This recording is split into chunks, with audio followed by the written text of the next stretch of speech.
레위기 2장, 오늘 한 번 더 레위기 2장 말씀에서 설교를 하겠습니다.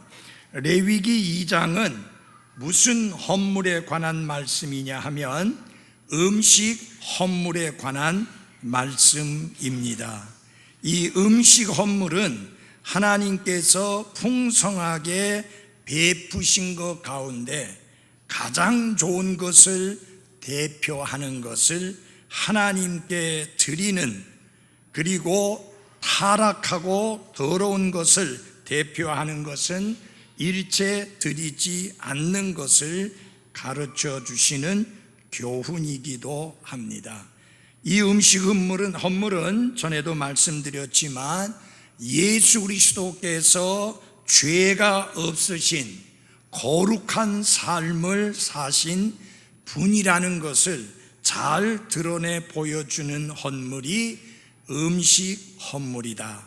그뿐만 아니라 구원받은 그리스도인들이 어떻게 이 땅 위에서 새로운 삶을 살 것이냐, 거룩하고 구별된 삶으로 살아야 할 것을 가르치고 있는 말씀이 또한 음식 헌물입니다.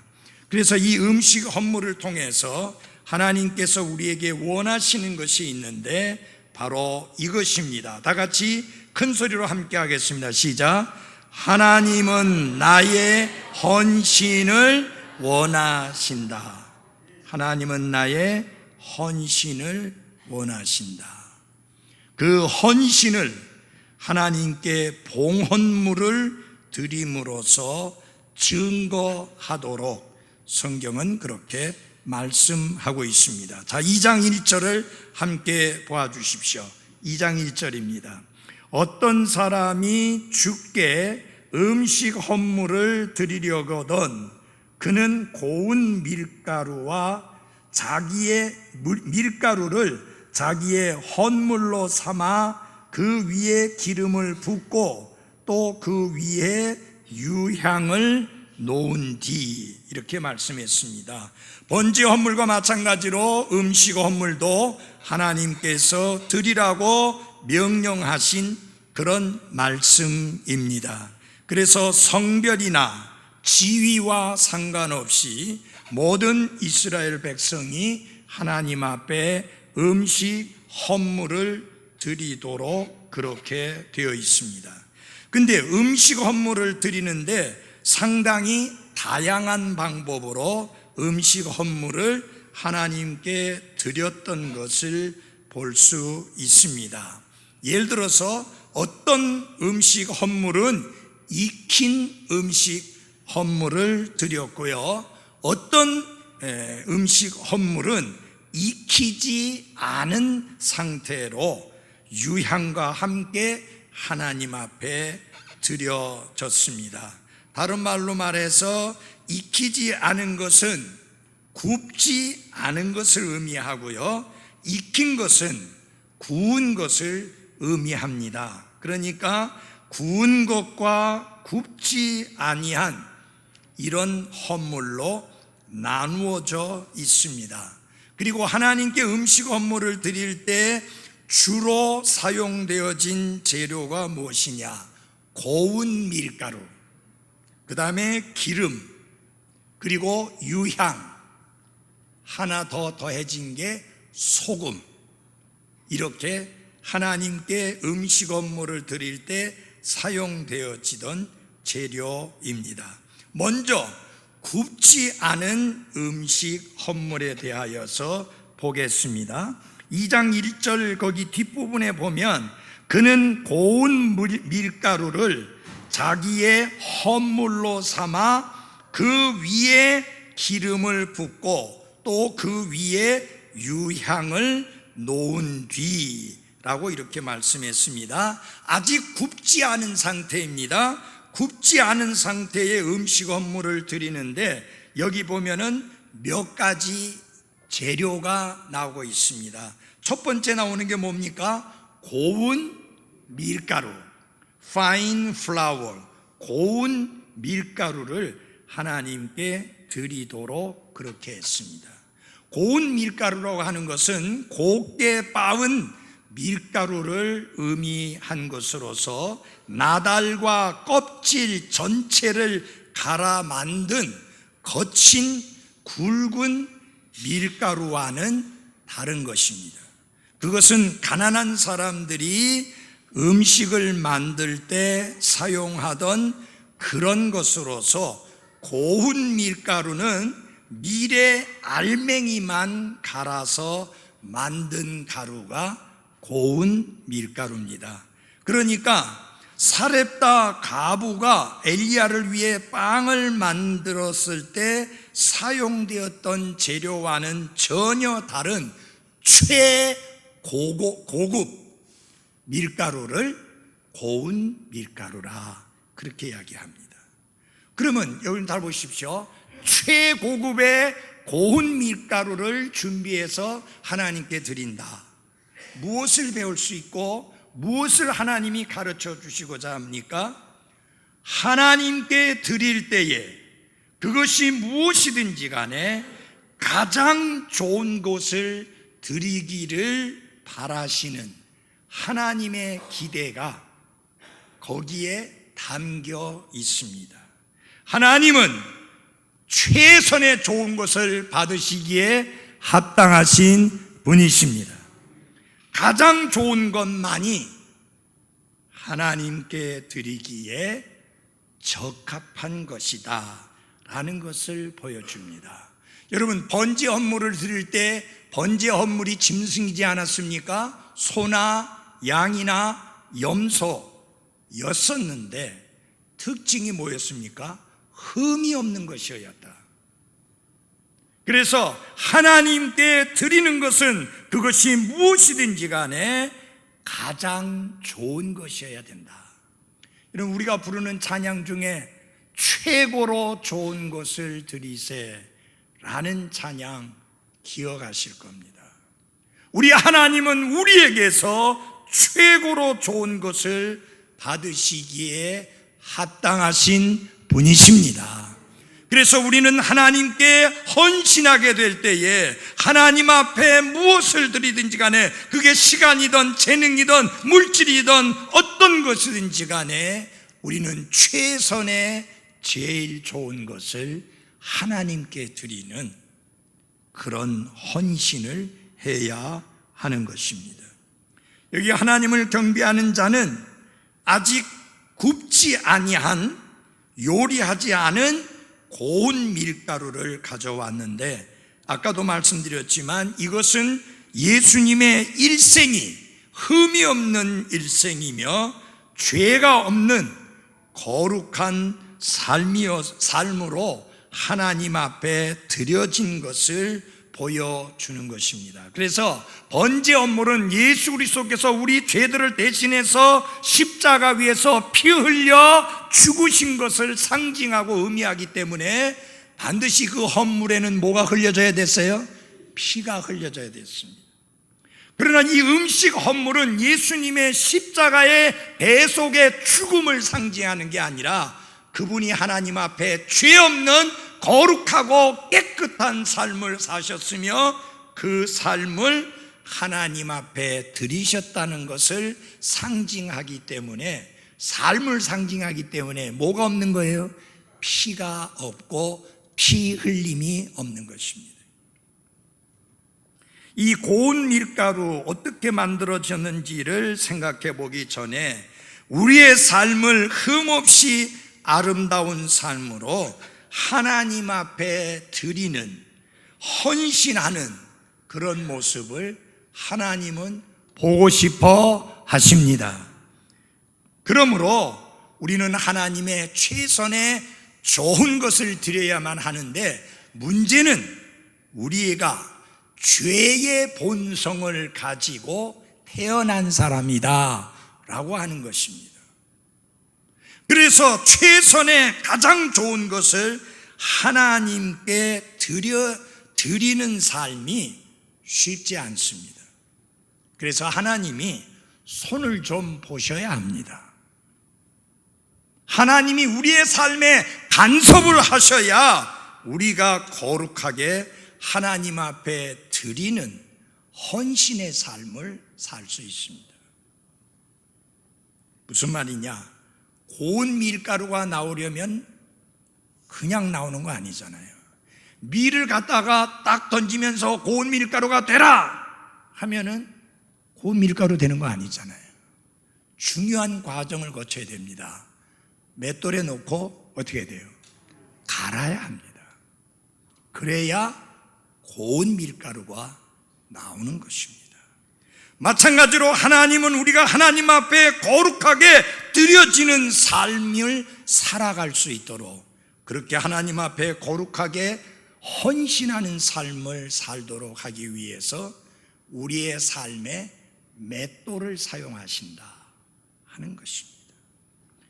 맷돌에 의해 갈아질 때마다 우리의 인생은 깨끗해지고 거룩해지고 모나고 각진 부분들이 깨지고 부서지면서 본래의 밀의 모습이 아닌 가루를 통해서 하나님 앞에 다듬어지고 빚어진 모습을 보이게 되는 것입니다. 여러분, 처음에 밀은 모양을 그대로 가지고 있습니다. 형태를 가지고 있습니다. 그러나 맷돌에 갈리게 되면 형태는 사라지고 가루만 남습니다. 사랑하는 여러분, 하나님이 우리를 다듬으시고 빚으시기 전에는 너무 우리가 강하고 너무 우리가 돋보이고 너무 우리가 드러납니다. 그래서 주님이 드러나는 게 아니고 하나님의 영광이 드러나는 게 아니고 내가 드러나고 내가 돋보이는 삶이 되는데, 하나님이 맷돌을 통해서 우리를 갈게 되시면 나는 깨지고 부서지고 대신에 우리 안에 주님의 형상이 밖으로 드러나서 주님께 영광을 돌리게 되는 것입니다. 여러분, 옛날에 우리가 불렀던 찬송 중에 그 찬송가 기억납니까? 깨어져야 하리, 부서져야 하리, 더 많이 부서지고 더 많이 깨어져야 하리. 이런 그 찬송 가사가 저는 참 의미 있다고 봅니다. 우리 가운데 나는 충분히 깨어졌습니다. 나는 충분히 부서졌습니다. 그래서 주님의 형상만 나오고 주님의 인격만 나오고 주님의 모습만 드러나고 내 모습은 온데간데 없이 사라지고 없습니다. 오직 주님만 드러나고 주님만 높임을 받고 있습니다. 그렇게 장담하고 큰 소리 칠 수 있는 사람이 우리 가운데 누가 있겠습니까? 우리는 날마다 깨어지고 부서져서 그분이 드러나고 그 예수님이 높아지고 그분의 모습이 내 인격 속에, 내 언어 속에, 내 삶 속에 드러날 수 있도록 해야 한다. 그러기 위해서 하나님은 여러분과 저의 삶에 맷돌을 사용하신다라고 하는 것입니다. 두 번째 사용되어진 재료가 무엇이냐? 기름입니다. 우리 4절을 한번 보겠습니다. 2장 4절. 네가 화덕에서 구운 음식 헌물에 봉헌물을 가져오려거든 그것은 고운 밀가루에 누룩을 넣지 않고 기름을 섞어 만든 납작한 빵이나 거기 혹은 누룩을 넣지 않고 기름을 발라 만든 얇은 과자여야 할지니라. 1절, 2절, 4절, 5절, 7절, 15절, 16절 계속 반복되고 있는 재료가 뭐냐? 기름이라고 하는 것입니다. 여러분, 이스라엘이 당시에 사용하던 음식 헌물에 사용하던 기름은 무슨 기름일까요? 개역 성경에는 감람유라고 그렇게 하죠. 감람나무라고 많이 하잖아요. 올리브 나무입니다. 올리브 오일이 사용되어졌습니다. 이 올리브 오일을 음식물에 붓기도 하고 섞기도 해서 그 음식물 위에 뿌리거나 음식물을 튀기는 데 사용한 것이 뭐냐? 기름입니다. 기름으로 튀기기도 하고 그 다음에 음식물 위에 기름을 뿌리기도 하고 붓기도 하고 기름을 섞기도 하고, 그래서 기름이 다양하게 하나님께 드리는 음식 헌물에 사용되어진 것을 볼 수 있습니다. 그런데 본문 말씀에는 기름의 의미를 설명하는 내용이 있지 않습니다. 다시 말하면 기름이 무슨 의미를 가지고 있느냐, 기름 사용하는 게 무슨 의미를 가지고 있느냐라고 하는 것이 본문 말씀에는 나와 있지 않는데, 성경의 다른 말씀들을 통해서 실마리를 찾을 수가 있습니다. 상징적으로 구약 성경에서 기름은 하나님께 구별되거나 하나님께 드려진 것을 상징합니다. 그래서 하나님께서 특별하게 구별하여 세우신 왕, 제사장, 대언자들에게 뭘 했어요? 기름을 부었습니다. 그래서 이 기름을 붓는다, 이 기름이 어떤 용도로 쓰여지느냐, 하나님께 거룩하게 구별되거나 드려졌다는 것을 상징적으로 나타낼 때 기름을 사용했다. 그래서 기름의 의미가 상징적으로 무슨 의미가 있느냐, 하나님께 구별되고 하나님께 드려진 것을 상징한다. 그러니까 이건 뭐예요? 그냥 여기 보니까 기름과 관련해서 여러분, 기름을 붓습니다, 기름을 섞습니다, 기름을 뿌립니다, 기름에 튀깁니다. 기름이 사용되지 않고는 하나님께 헌물로 드리는 이 고운 밀가루가 의미가 없게 되는 거예요. 굉장히 중요한 의미가 들어있는 겁니다. 하나님께 거룩하게 구별되어지는 것을 상징한다. 그뿐만 아니라 성경의 상징으로가 아니라 그냥 드러내놓고 확실하게 말씀해 주신 것이 있는데, 기름은 무엇을 상징하는가? 기쁨을 가르칩니다. 기쁨을 가르친다. 그래서 보면은 이사야서 61장 3절에 재 대신 아름다움을 주고 애곡 대신 슬피 우는 대신 기쁨의 기름을 주며 그랬습니다. 그래서 기름은 무엇을 상징한다고요? 기쁨을 상징한다. 여러분, 내 잔이 넘치나이다 할 때 그 잔이 넘치는 속에는 기름도 넘쳐야지 되지요. 풍성한 삶의 의미니까. 바로 여러분과 저의 삶에 하나님의 은혜로 기름이 넘쳐나는, 곧 기쁨이 넘쳐나는 삶이 되어지기를 바랍니다. 우리는 풍성한 것을 말할 때 기름지다 그런 이야기를 합니다. 그렇죠? 그리고 농사가 잘 안 되고 잘 모든 것이 안 풀릴 때 뭐라고 말하느냐? 메마르다 이야기합니다. 나는 여러분의 삶이 영적으로든지 육신적으로든지 메마른 삶이 아니라 기름이 넘치는 풍성한 삶이 되기를 바랍니다. 여러분, 사렙다 가부가 그 기근 기간 동안에 하나님이 엘리야 대언자를 통해서 그 가정의 밀가루와 기름을 풍성하게 공급하심으로 말미암아 흉년이 지나기까지, 기근이 지나기까지 통에 가루와 통에 기름이 마르지 아니했다. 여러분의 삶이 주님 앞에 가는 그날까지 마르지 아니하고 넘쳐나는 삶이 되기를 바랍니다. 영적으로만이 아니라 육신적으로도 경제적으로도 물질적으로도 하나님의 은혜로 그렇게 되어질 수 있기를 바랍니다. 왜? 선교하기 위해서. 선교하기 위해서. 아직도 곳곳에 성경적인 바른 성경을 사용하고 바른 성경을 가르치고 바른 성경을 설교하는 많은 교회들이 세워져야 될 곳이 있습니다. 그 도시들이 많이 있습니다.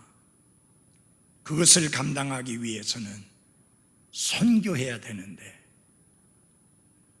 나와 여러분의 삶이 선교에 동참하고 선교를 위해서 아낌없이 드리고 선교를 위해서 내어드릴 수 있도록 여러분의 삶에도 물질적으로 경제적으로도 넘쳐날 수 있게 되기를 바랍니다.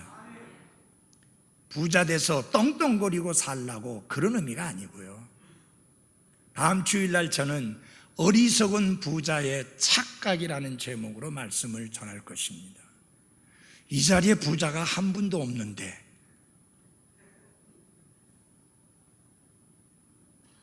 혹시 제가 잘 모르는 부자 계시는지 모르지만 제가 알고 있는 데는 여기 부자가 한 분도 안 계셔요. 애비 부자 아들 자자는 다 있는데 그거 말고요. 그래서 기름은 인간적인 것을 취하여 하나님께 가치 있는 것으로 바꾸는 성령님의 강력한 역사도 상징한다. 여러분, 성령 하나님이 보잘것없는 사람을 들어 쓰시어서 하나님의 큰 영광을 드러내는데 사용하시는 것을 보면 그저 감탄하고 놀랄 뿐입니다. 성령 하나님이 바나바와 바울을 따로 세우라고 했는데 그렇게 갈라 세우셨는데 여러분, 바나바는 나이가 많은 사람이었습니다. 사울은 제일 젊은 청년이었습니다. 근데 하나님께서 그 두 사람을 갈라 세웠을 때 그들을 통해서 세계 선교의 장을 열었고 그 세계 선교의 장이 열린 이후로 이제까지 곳곳에서 선교의 사역이 이루어지고 있는 사실을 기억하십시오. 그 귀한 선교 사역의 밑바탕은 기초는 바울과 바나바가 놓았습니다. 성령 하나님이 그들을 들어 쓰시어서 가치 있는 사람들로 바꾸셨기 때문에 가능한 것입니다. 그것 때문에 우리나라에도 복음을 들고 선교사님들이 찾아오게 되었고 지금도 복음을 들고 찾아오는 선교사님들이 있고 그리고 지금도 복음을 들고 세계 곳곳으로 향하는 선교사들이 있음을 인해 감사드립니다. 그게 누구의 역사냐? 성령 하나님의 역사입니다. 성령 하나님이 갈라 세우십니다. 그 다음에 보면은 세 번째로 하나님께 드리기 위해서 사용하신 음식 헌문의 재료가 뭐냐? 유향입니다. 우선 2장 1절을 보십시오. 그는 고운 가루를 자기의 헌물로 삼아 그 위에 기름을 붓고 또 그 위에 무엇을 놓은디? 유향을 놓은디 라고 말씀을 하고 있습니다. 그리고 그 모든 유향을 취할 것이며 2절에 말씀했고요 15절에서도 유향을 말하고 있습니다. 유향은 하나님께 향기로운 냄새로 드리는 것을 의미하는데 유향을 사용하는 이유는 무엇이냐? 하나님이 기뻐 받으실 만한 것을 하나님께 드리는 그것을 의미합니다. 사랑하는 여러분, 우리는 하나님께 헌신하되 하나님께 우리 자신을 살아있는 희생물로 드리되 어떤 희생물을 드려야 됩니까? 하나님이 받으실 만한 희생물로 우리 자신을 드려야 하는 게 맞습니다. 하나님께서 받으실 만한 희생물로 우리 자신을 헌신해야 되는 것입니다. 성막이 이제 기억 속으로만 남게 된 오랜 세월이 지난 후의 이야기입니다. 마리아가 예수님의 발에 향유를 부었다 했습니다. 그 상황을 가리켜서 사도 요한은 향유 냄새가 집에 가득하더라 라고 기록하고 있습니다. 사랑하는 그리스도인 여러분, 마리아가 예수님의 발에 향유를 부었을 때 온 집안이 향유 냄새로 가득했습니다. 우리가 우리 자신을 하나님 앞에 헌신하며 하나님 앞에 살아있는 희생물로 드리게 될 때에 모든 것에서 그분의 냄새를 풍기는 하나님을 향한 그리스도의 향기가 될 것입니다. 그래서 여러분, 우리의 삶이 어느 누구에게든지, 우리의 가족에게든지 이웃에게든지 아는 사람이든 모르는 사람이든 모든 분들에게 악취를 풍기는 삶이 아니라 향기 냄새가 가득하게 하는 그리스도인의 삶을 살아갈 수 있는 나와 여러분이 되기를 바랍니다.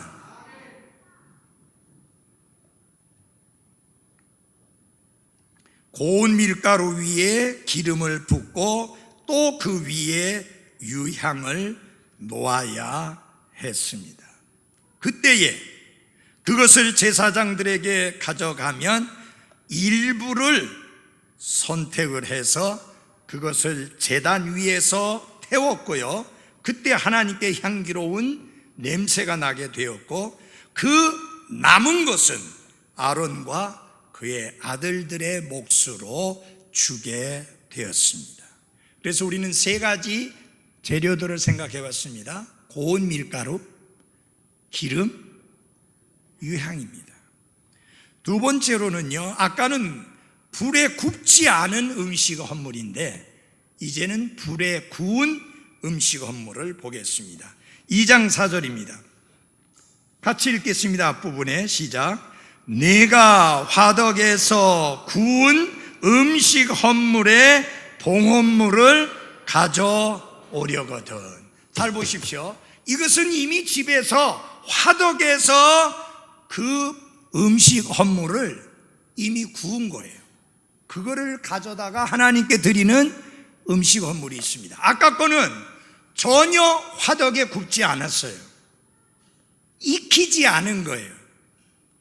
그 원재료를 그대로 들고 와서 굽지 않은 헌물을 드린 경우가 있었고, 두 번째는 이미 집에서 화덕에 구운 음식 헌물을 하나님 앞에 무엇으로? 봉헌물로 가져오게 되었습니다. 자, 여기 보면은 굽는 방법이 세 가지예요. 화덕에 굽는 거. 화덕이 뭐냐? 오븐 아시죠? 피자를 화덕에서 굽잖아요. 이렇게 흙으로 빚어 만든 그 화덕, 그게 화덕이에요.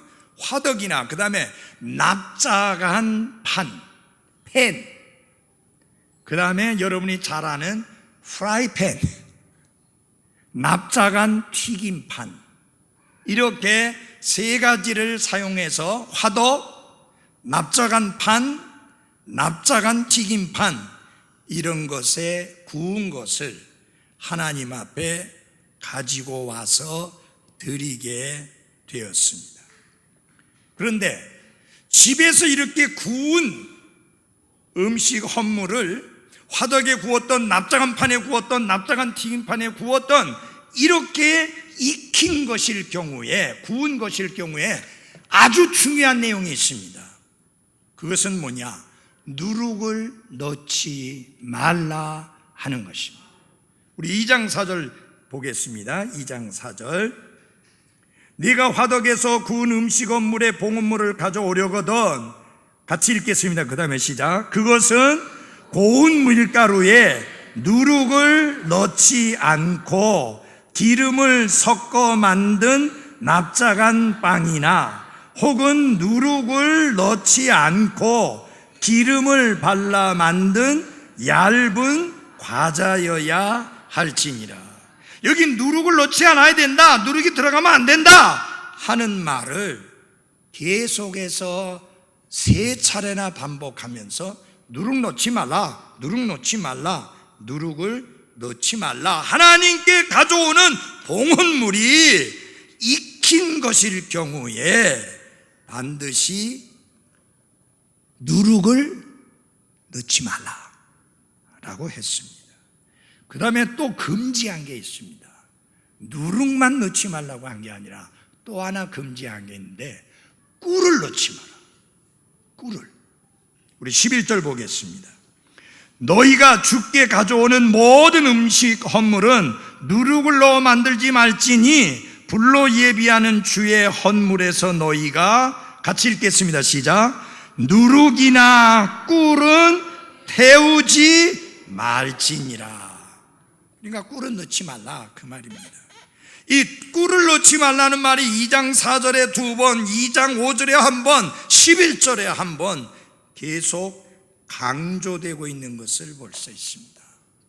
근데 여러분 잘 들어주십시오. 레위기 2장에서는 왜 누룩을 놓지 말아야 되는지, 왜 꿀을 놓지 말아야 되는지 이유는 설명하고 있지 않습니다.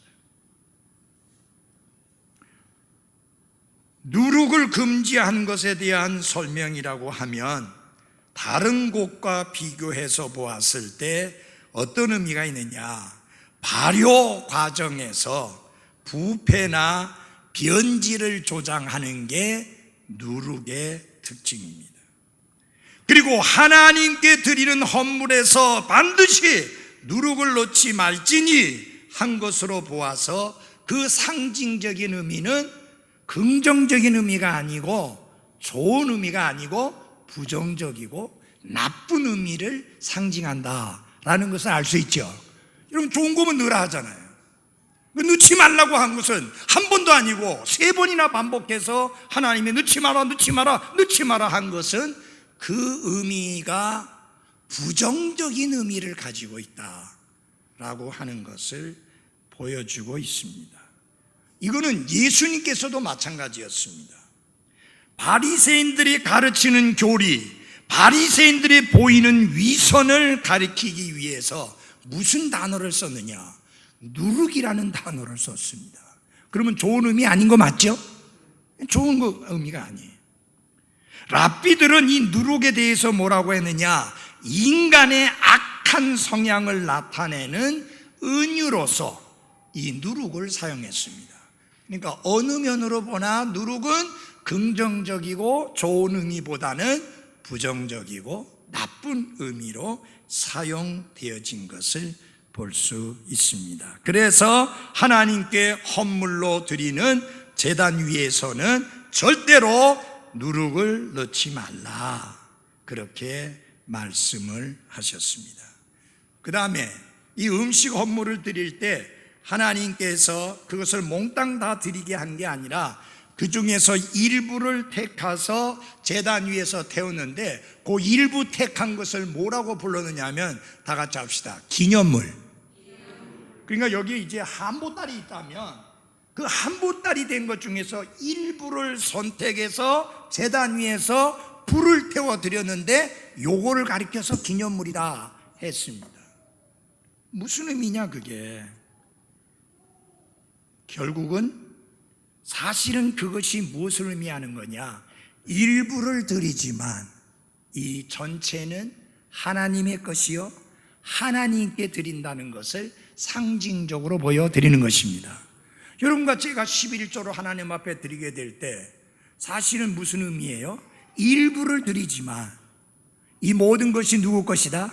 하나님의 것이다. 내게 있는 모든 것이 하나님께로부터 왔으며 하나님이 주신 것이며 하나님의 것이라는 것을 기념하고 드러내 보이는 기념물과 같은 게 11조입니다.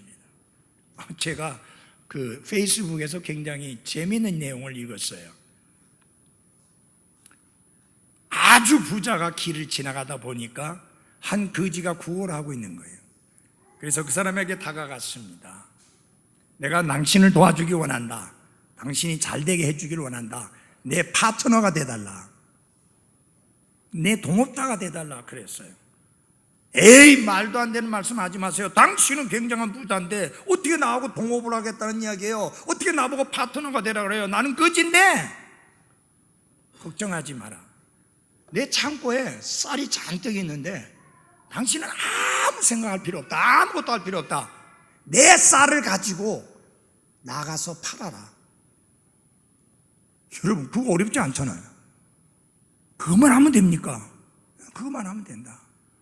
그러니까 이 사람이 가만히 생각해서 동업자가 되려니까 그러면 이득이 남게 되면 이 이득을 어떻게 나야 된다? 50대 50? 에이 아니지, 난 투자도 안 했으니까.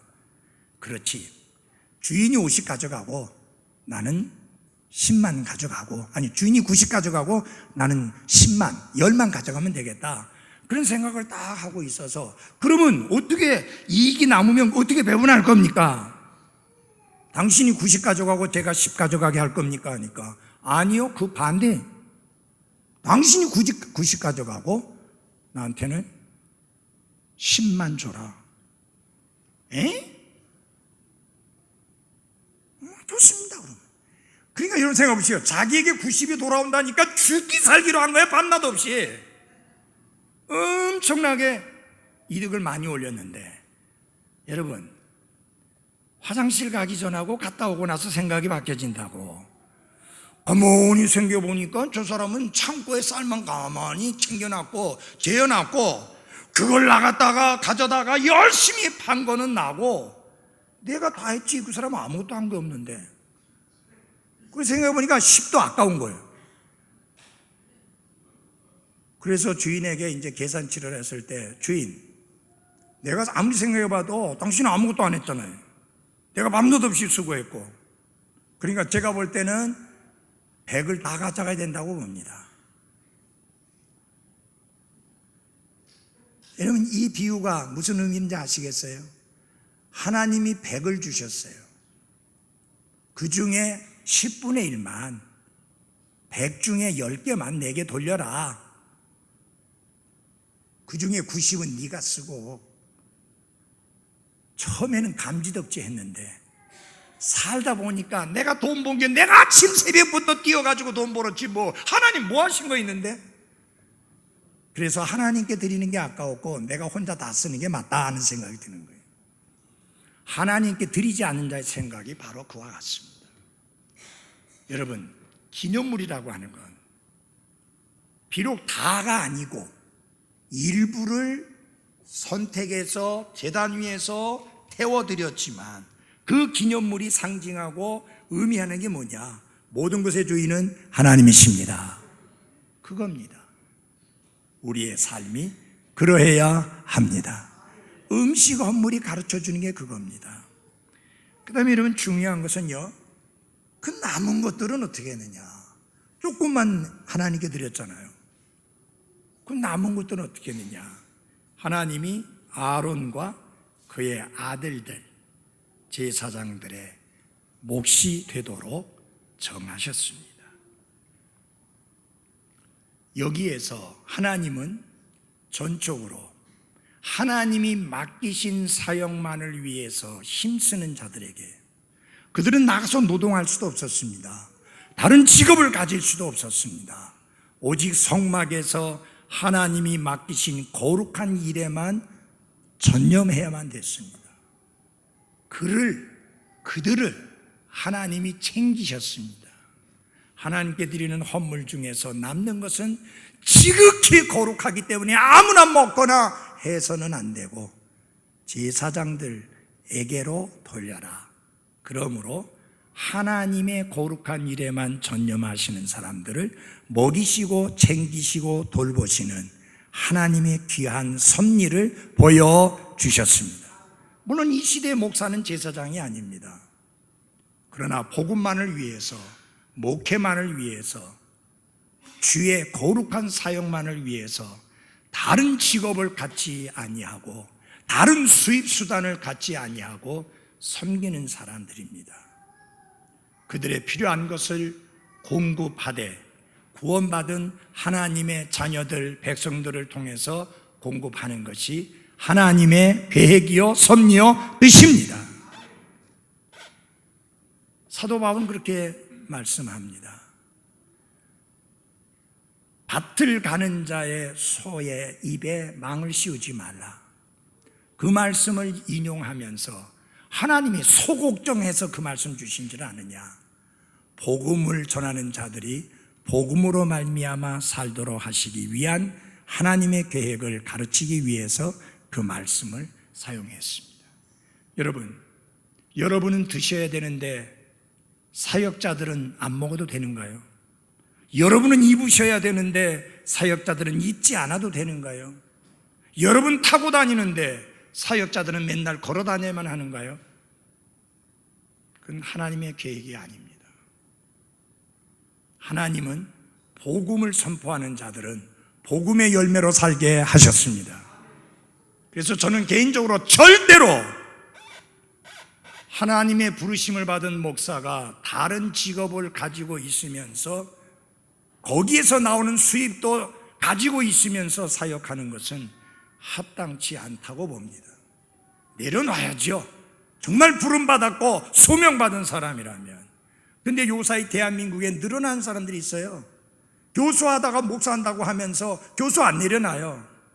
의사하다가 목사 됐다고 하면서 의사 안 내려놔요. 그러면서 뭐라고 말하는지 압니까? 나는 교회에서 아무 사례도 안 받습니다. 그게 성경적이 아니에요. 복음을 선포하는 사람들은 복음의 열매로 살아야 합니다. 부족하도 약해도 복음의 열매로 살아야 합니다. 그 다음에 세 번째 마지막 봉헌물입니다. 마지막 음식 헌물은 좀 특별합니다. 12절을 열어주시기 바랍니다. 12절.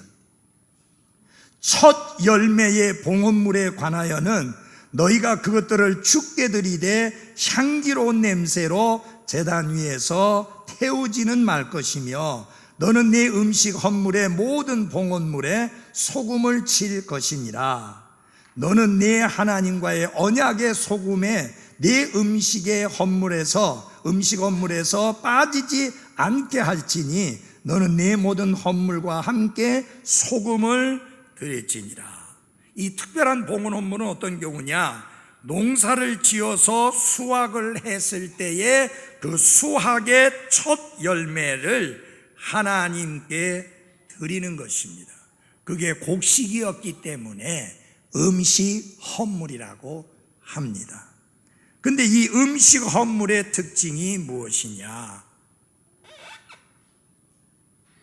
이 봉헌물에는 향기로운 냄새를 위해서 제단 위에서 태우지 마라. 아까 이런 익은 거든 익지 않은 거든 구운 거든 굽지 않은 것은 다 일부를 선택해서 제단 위에서 태워서 하나님께 드리고 남은 것들은 제사장과 그 아들들에게 주었는데, 아론과 그의 아들들에게 주었는데 이것은 태우지 말라.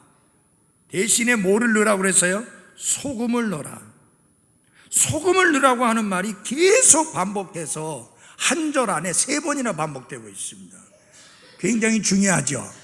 하나님이 중요하니까 3번이나 한 절에서 강조하는 거 아닙니까? 그래서 여기 한 가지 아셔야 될 게 뭐냐면, 어떤 것을 드리는 거냐? 첫 열매를 드린다. 근데 이 첫 열매라고 하는 것이 12절에 보면 첫 열매 나오죠?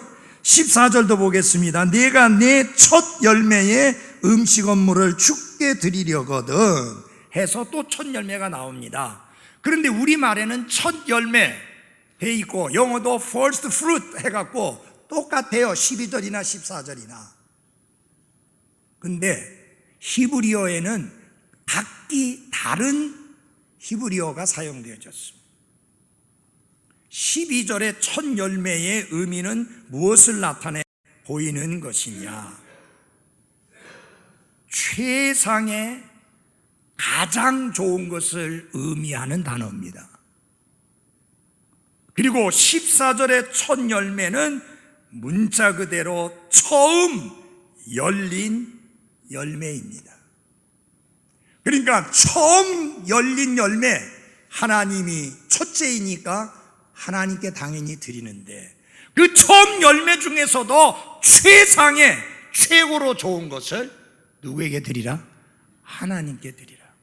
다시 한번 여기에서도 최고로 좋은 것을 하나님께 드려야 할 것을 가르치고 있습니다. 사랑하는 그리스도인 여러분, 여러분과 저의 삶 속에서 최고로 좋은 것을 하나님께 드리는 헌신의 삶이 나와 여러분의 삶에서 이어지게 되기를 바랍니다. 소금은 언약의 상징입니다. 하나님의 언약은 불변하다. 그래서 하나님의 언약을 소금 언약이라고 합니다.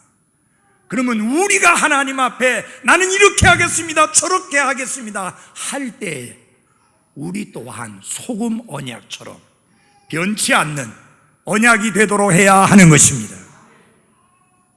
기분 내키는 대로, 상황에 따라, 내 기분에 따라 이리저리 바뀌는 것이 아니라 하나님과 나와 사이의 언약은 영원한 언약이라는 개념 속에서 하나님께 언약한 것을 우리의 목숨이 끊어지는 마지막 순간까지 신실하게 지켜나가는 나와 여러분이 되시기를 바랍니다. 하나님은 그분의 언약을 절대로 바꾸지 않습니다. 하나님은 그분의 언약을 파기시키지 않습니다.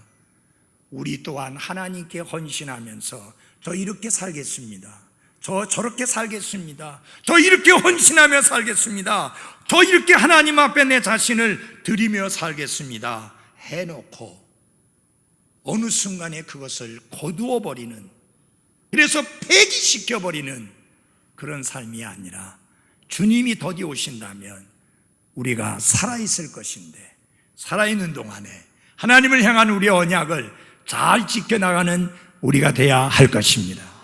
어저께 황상희 목사하고 전화를 하게 됐습니다. 무슨 이야기를 하는 중에 목사님이 부지런히 가르쳐 주셔야 됩니다, 젊은 사역자들에게.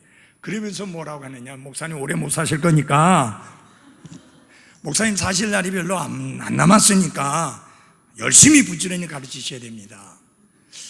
맞긴 맞는데 좀 기분이 이상해. 틀린 말은 아니잖아요. 그래서 제가 가만히 생각해 보니까, 그래서 황 목사, 성경 안 믿어? 너희는 내일 일을 자랑하지 말라고 그랬고 하루 동안에 무슨 일이 일어난지 알지 못하는데 자네나 나나 똑같지 않아? 그래도 목사님 연세가 높으니까 빨리 가시죠.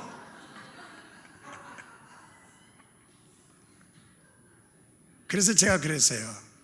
야, 이 사람아, 사람이 태어날 때는 순서가 있지만 갈 때는 순서가 없어. 그래도 목사님 먼저 가셔요.